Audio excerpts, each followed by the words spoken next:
Good morning, students. Welcome to HRS class. Student, so previous class we already completed the chapter 2, all the readings and also some short questions. Today I am going to show you how to write the descriptive questions in this chapter. So look at in here, page number 20. The question is explain the word Veda Akhila Dharmamulam. Okay, so in these questions, first of all, you have to understand the Veda Akhila Dharmamulam is what. Actually, Veda Akhila Dharmamulam is means the Ved is the main book or main pathway of our religion. Okay, this word meaning is not explained in this chapter very well, but you have to write it by your own knowledge. As Miss is saying that the main book of our religion is Ved, and Ved gives us light of life. Okay, it gives us different kind of instruction to maintain our life as a human being. How can we lead our life truthful and pure? Ved everything tell us actually. So you can write it by yourself like this as I saying, and you can take some information from here. Okay, this is a short question you have to remember, so you can take some information from here also. But I think it will be good if you just write it by your own knowledge. Okay, so the next question is in here. Describe the characteristic traits of the Vedic gods and goddesses. Okay, that means we have to describe the characteristics of gods and goddesses. So this question is explained in here. Different gods and goddesses are described in Ved, such as Agni, Surya, Chandra, Vishnu, Vayu, Varun, Rudra, Jam, Usha, Bag, Ratri, Saraswati, etc. However, it is described also in the Ved that all the deities have originated from the Supreme Soul. They also have differentiated themselves, having each virtue and strength. The holy priests have expressed the magnanimity of the deities. They have praised and worshipped the deities. They have prayed to the extremely powerful and influential deities for wealth, peace, and prosperity. They have divided the deities into 3 categories: deity of Swarga, deity of sky, and deity of earth. Up to here, you can write it like this. Okay, this is a descriptive question, so it's better to write more elaborately. Okay, so from here you can make it a little bit shorter, like deity of Swarga. So it is already short, so it's not right to do anything making it short, but we can only realize their power. They do not come down to the earth, such as Surya, Jam, Varun, etc. Deity of sky. So you can just what, just skip this line. Okay, skip this one and just deity of Swarga. Then you can write it. They do not come down to the earth, such as this one. Okay, so just include this line, then it will be a little bit short. Deities come in the same thing. Okay, so they come to the earth. From here, this line just include. Okay, you just include this line, then it will be also shorter. And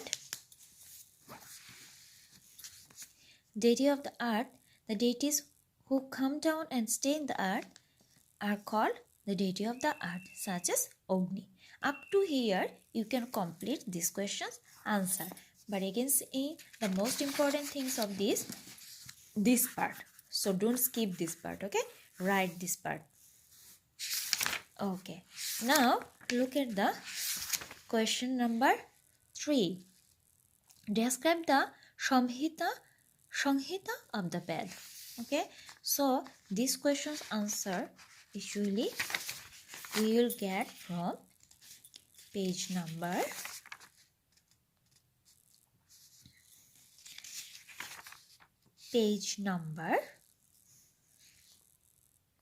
13. Okay, look at it here.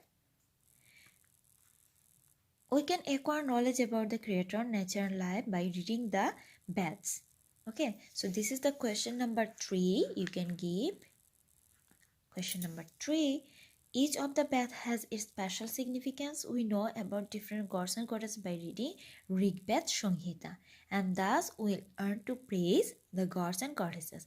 We can realize the infinite power of Ishwar from the natural powers of Agni, Indra, Usha, Ratri, Vayu, etc.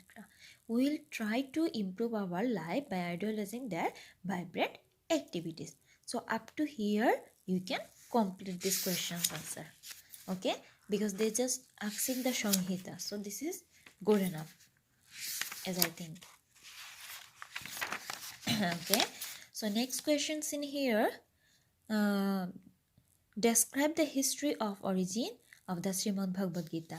So this question's answer you need to write more elaborately, like I think you have remembered that.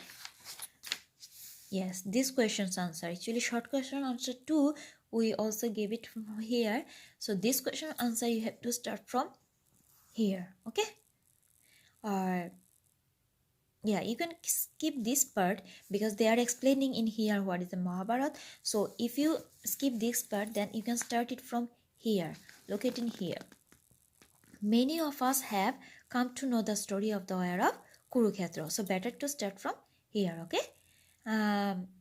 By reading Mahabharata for the young or watching serial shown on television channel when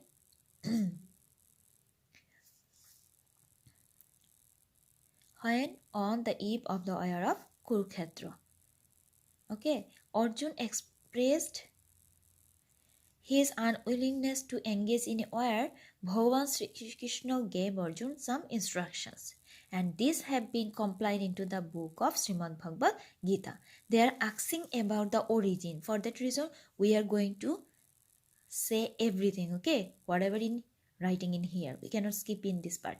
So there are 700 shlokas in total in this book. For this, it has the other name of Saptashati. We shall now gather some ideas from the story of the war that took place in Kurukshetra, thus know about the history of origin of our holy book.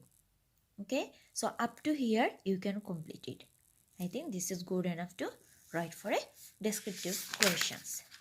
Now the last question is in here. Explain the importance of reading the Srimad Bhagavad Gita. Okay, so you have to explain the importance of Srimad Bhagavad Gita, why we need to read it. Okay, so this question is writing in here. It will be start from here, like this part. The Gita inspires us to stand against injustice because God Himself incarnates different ages to protect the good and to destroy the evil. Okay, up to here, just write it. Then you can start from here. Just skip this one, okay? Skip this shlok because it will be hard to write. Therefore, whatever rightness, the meaning you can include in here, okay? The meaning of the shlok you can include with this question's answer. Therefore, whatever rightness declines and unrightness increase. Come down to the world to save the virtuous, destroy the sin of the sinner, and to establish right of senses. Okay, so right up to here, then you can go through again this part. In the light of the of these lines of the Gita we pay attention. So this is actually they are mentioning from this line. Okay, so we are not going to include this line. Just after reading the Gita, you can say, if we follow Gita, or after reading or uh, Gita has explained, we pay attention to the importance of respectfulness. So better to write in here, after reading Gita, we pay attention to the, okay, what is the line in here? After reading Gita, we pay attention to the importance of respectfulness and continence. We get inspiration to dispel illusion for earthly